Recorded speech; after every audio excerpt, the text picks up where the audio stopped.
Oh boy, why am I doing this again? Hey guys, welcome back. A few months ago I made a video on some of League's most hated champions and gave a brief explanation on why each one has the reputation that they do.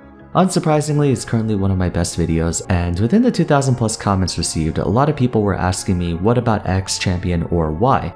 I was bored and suffering from a mild case of writer's block, so I thought why not bring out a part 2 since there's still plenty of champions that draw out moans and groans within people.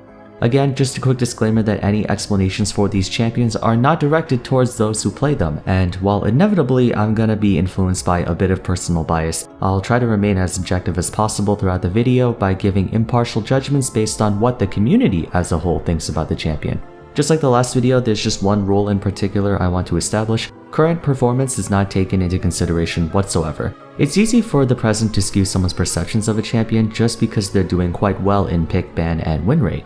We're mostly focusing on the ones that a lot of people don't like regardless of statistics, since by that logic, Akali should have 0 haters on account of never having a win rate above 50%. We're gonna pick 2 in the top lane, 2 jungle, 2 mid, 2 ADC, and 2 supports this time, so let's get started in order.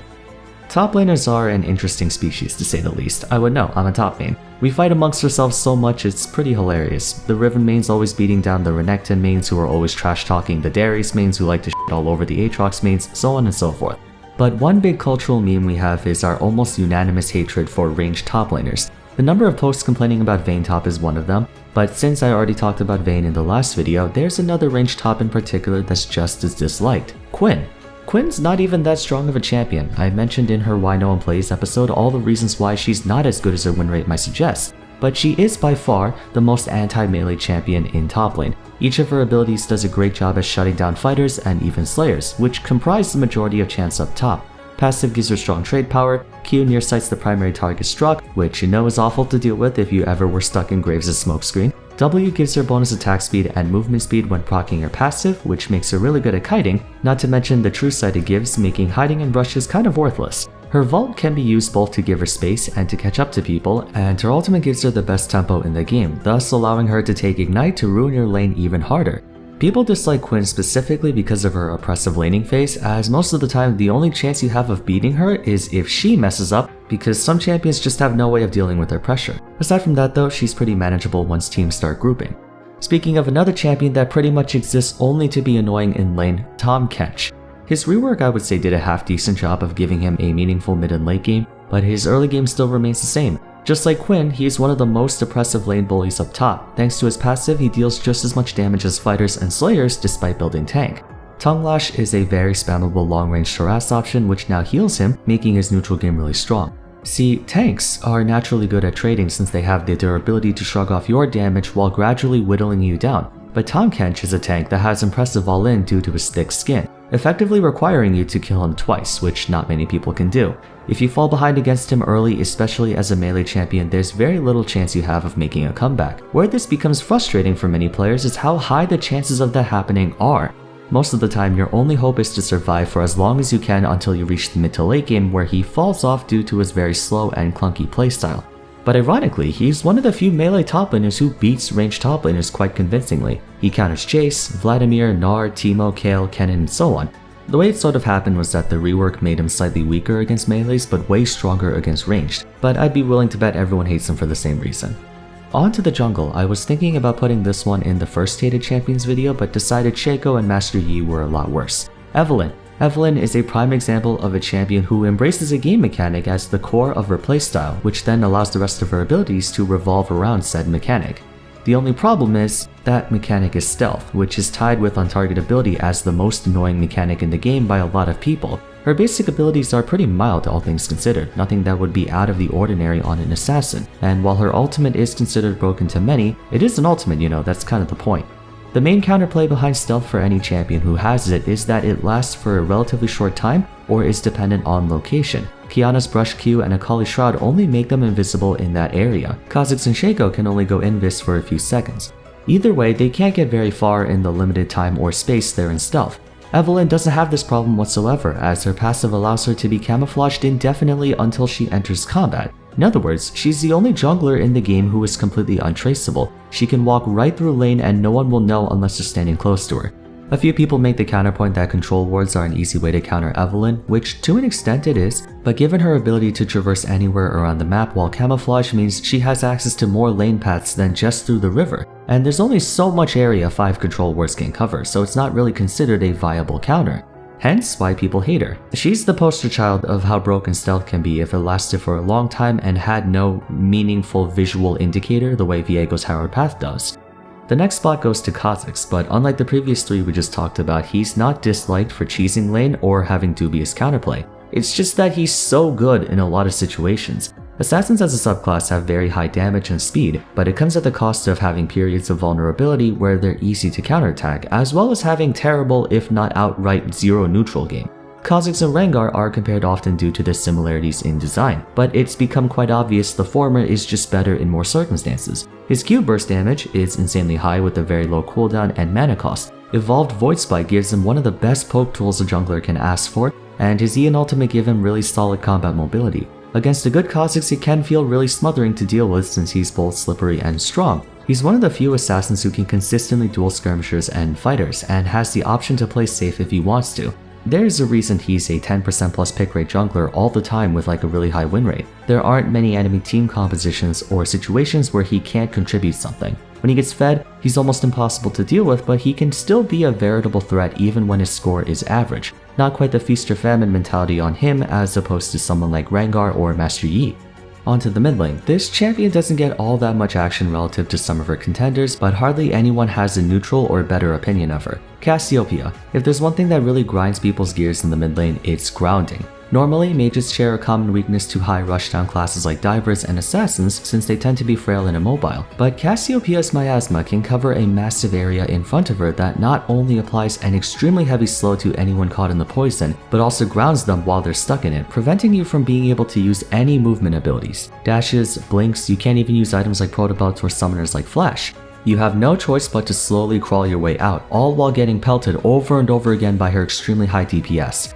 Technically, top laners hate her just as much as mid because she's got the same kind of anti-melee stuff as Quinn, but for champions that heavily depend on their dashes and mobility, which just so happen to dominate the meta in mid lane like Irelia, Sylas, Kassadin, Katarina, Yone, Yasuo, being grounded is the equivalent of being stunned. Although the hatred towards Cassiopeia might just be a product of how dependent the average player has become on high speed and high mobility hypercarries, not so much because she as a champion is overpowered.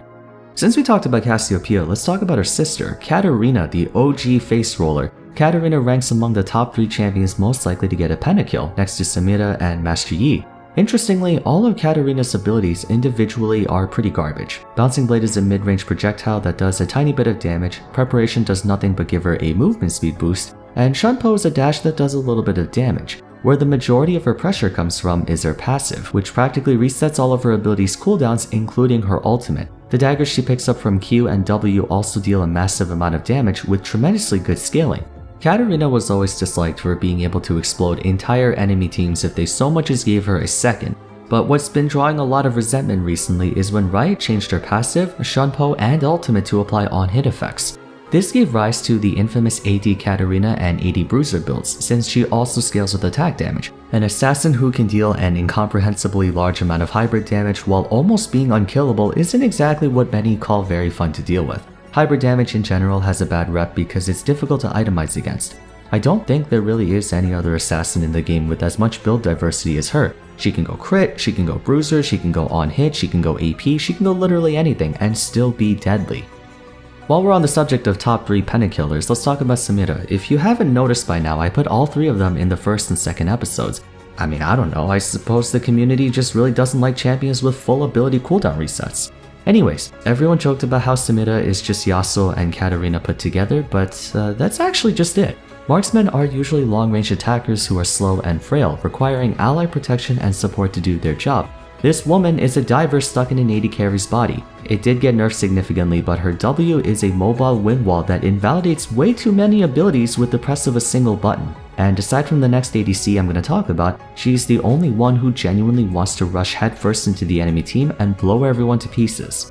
I'm sure we can agree that super snowballers like her tend to fail more often than they succeed, but when fighting against her, you simply cannot ignore the possibility, no matter how small, of her 1v9ing your team. These types of champions can exert so much psychological damage on their opponents merely by existing, and each one of them has an ability that's good at stopping you from stopping them, or at least making it difficult for you to do so.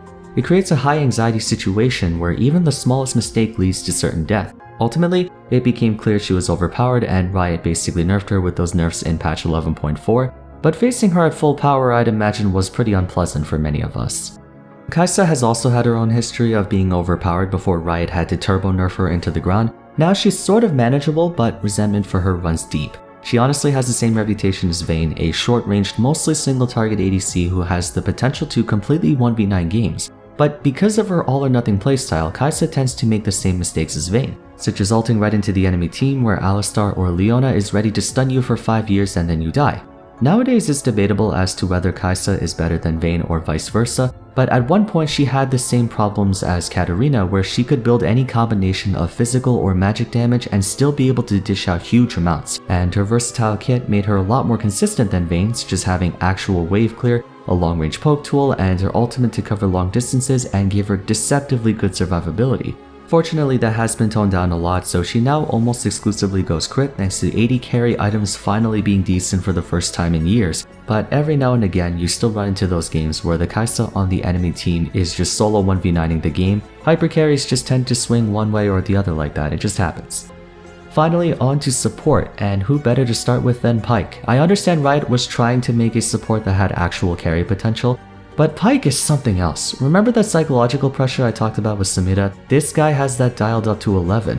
Most of the time Pyke either hard feeds and does nothing all game, but then you run into that one game where he gets ult after ult after ult and is a bigger threat than his actual AD carry. Of course, everyone hates him for the ultimate. It's the only true execute in the game that can strike multiple people at the same time, but it also gives bonus gold upon landing. If his ultimate deals the killing blow, it rewards both him and the last assist with 300 gold, which means 600 gold per kill as opposed to the usual 450. But if the target dies during the ultimate channel, he gets 600 gold instead, which means his ultimate can give his entire team 3 kills for the price of 1.